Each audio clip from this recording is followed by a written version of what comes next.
Why do we see only temples in north of India being destroyed? Can you please pass the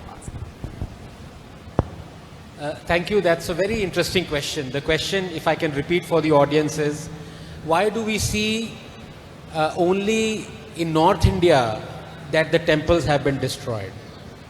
I'm not a historian, but of what I know, that is not entirely true. Okay. While in North India, overwhelmingly, most, if not all temples have been destroyed that were built before 200 years. Many temples have been destroyed in South as well. I think it's just a matter of how much of the land, how much of India was invaded and was subjected to repeated continuous invasions.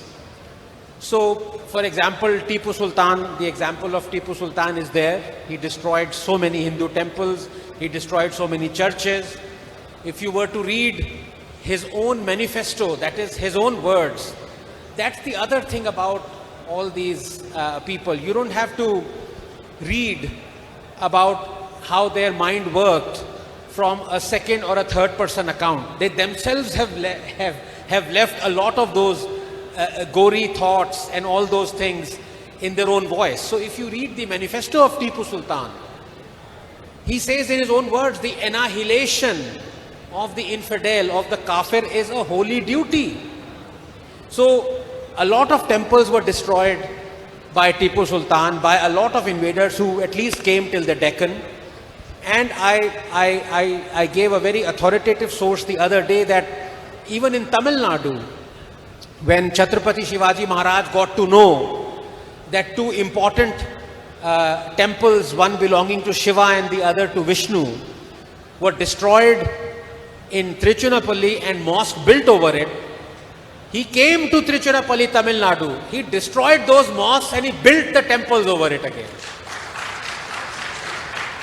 And more than 1,000 cows were used by 𝗟𝗶𝗃 Shivaji Maharaj in the inauguration of the Shiva temple. So there have been a lot of instances of temples being destroyed. It's just that the north has been subjected to that much more waves and waves upon waves of invasions than the south. So it feels that only north temples have been destroyed. Thank you, Dr. Giridhar, I have a question for you. What do the petitioners want in this case? What do the petitioners want in the 𝗟𝗶𝗃𝗁𝗍 case? The petitioners in the 𝗟𝗶𝗃𝗁𝗍 case, what do the petitioners want? Okay. The petitioners want. Shall I talk in English or Telugu? Okay. Gyanvapi మస్జిద్కి సంబంధించినటువంటి ఈ case ఏదైతే ఉందో దాంట్లో అక్కడ విశ్వేశ్వరుడు ఉన్నాడు, ఈ ఆలయాన్ని మనం తిరిగి ఇవ్వమని వాళ్ళు అడగలేదు. వాళ్ళు అడిగింది అక్కడ శృంగార గౌరి అమ్మవారి దగ్గర మా పూజ చేసుకోవడానికి గతంలో ఉన్నటువంటి మాకు ఉన్నటువంటి ఆ వెసులుబాటుని మళ్ళీ మాకు ఇవ్వండి అని అడుగుతున్నారు. అంతనే అక్కడ జరిగింది. కేసులో ఇంతనే ఉంది. 5 మంది స్త్రీలు దాన్ని మాకు వెనక్కి ఇవ్వండి, మా శృంగార గౌరి మాతకు పూజ చేసుకునేటువంటి పర్మిషన్ ఇవ్వండి అని మాత్రమే అడిగారు ఈ కేసులో. తర్వాత మనం చూస్తున్నదంతా బయట రాజకీయము, కేసులో జరిగింది ఇంత మాత్రమే.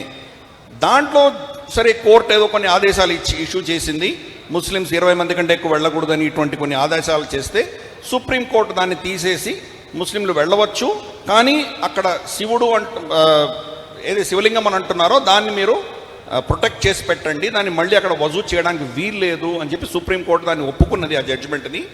ప్రస్తుతానికి అది కోర్టులలో ఉన్నది. కోర్టులలో ఉన్న వాటికి ప్రత్యామ్నాయంగా ఇంకేమైనా కనుక కేసులు కొంత అంటే మనం మథురాలో వేసినటువంటి కేసులు లాంటివి ఏమైనా వేస్తే చూడాలి. వాళ్ళు అక్కడ వజూ చేయడానికి మాకు పర్మిషన్ ఇవ్వమని చెప్పి వాళ్ళు మళ్ళీ కేసు వేశారు. కాబట్టి ఈ కేసులన్నీ కూడాను బహుశా సుప్రీంకోర్టులో కొంతకాలం పడుతుంది మనకు ఫైనల్ నిర్ణయం రావడానికి. Thank you. I could understand the question but not the answer. But if you would permit me, Please. As I said, I reiterate again that the Hindu party should not fall into the trap of proving whether a Shivling existed or not, because it is beyond any proof that the temple existed. So they should just get the temple back and then not worry about the Shivling. And the reason why I say this, I want to exemplify this by something that the good Swamiji said in his initial talk when he talked about the Ram Janambhoomi issue. You see, whether there was a Hindu place of worship under the Babri Masjid was under contention. And it is wrong that Mr. Owaisi and a lot of other Muslims say that the Ayodhya judgment was given based on faith. Absolutely not. It was given based on concrete archaeological evidence that was provided by the ASI, K.K. Muhammad, Mr. B.B. Lal, and so many others worked decades for it. The law does not take into account, or the court does not take into account the emotions. It works on facts and science and evidence. And this is the problem I want to exemplify. Whether a temple existed or not, the left, in order to delay the judgment, took 10 years, 20 years and kept on supplying these fraud historians to the court, saying that there is no evidence that there was a Hindu place of worship under the Babri. When that contention got into a bit of a problem, they said, well, okay, it might not have been it was a Buddhist shrine, it was a Jain shrine. That plaque, that relief was not there. You had Irfan Habib, I don't want to even name those fraud historians, D.N. Jha. But I want to quote from the court judgment itself, how one by one, all these frauds were exposed by the judges themselves. And they did not go to the extent of charging them with contempt of court, which they should have for perjury. But this is the problem. When you go for proving something, whether it is one way or the other, I want to quote the honorable judges now. Quote, through the witness, though the witness, this is witness 𝗟𝗶𝗃𝗁𝗚, who said he was an ace historian and archaeologist.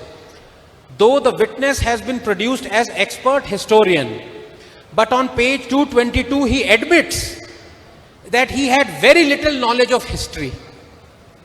That being so, according to own statement of the witness, his statement cannot be taken as an opinion of the expert historian and therefore inadmissible under section 45 of the Evidence Act.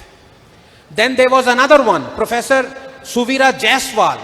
The court says, and I'm quoting, quote, she claims that the disputed building was constructed in 16th century by Babur at Ayodhya called Babri Mosque, and this statement she is making as a historian. But simultaneously on page 105, she said that she has not read anything about the Babri Mosque and did not study thoroughly and therefore cannot say as to when Babri Mosque came into existence. This is the quality that the left and the so-called intellectuals and the Congress and the opposing side provided for 20 years. The case languished on. And as a result, it took decades to come to this Ayodhya judgment. Now, do you want the same thing to happen in 𝗼𝗺𝗃𝗃 as well? Because you will have a battery of people, historians, archaeologists, all frauds, coming and saying, no, this is not a Shivling, this is fountainhead. This is a fountain. Let us provide evidence. And then when the time comes after 30 years, they will admit in front of the court that we are not historians, we are not archaeologists, you go ahead. So don't fall into this trap. It is a temple, it was a temple, it is a temple, it will remain a temple. Go for that. Thank you.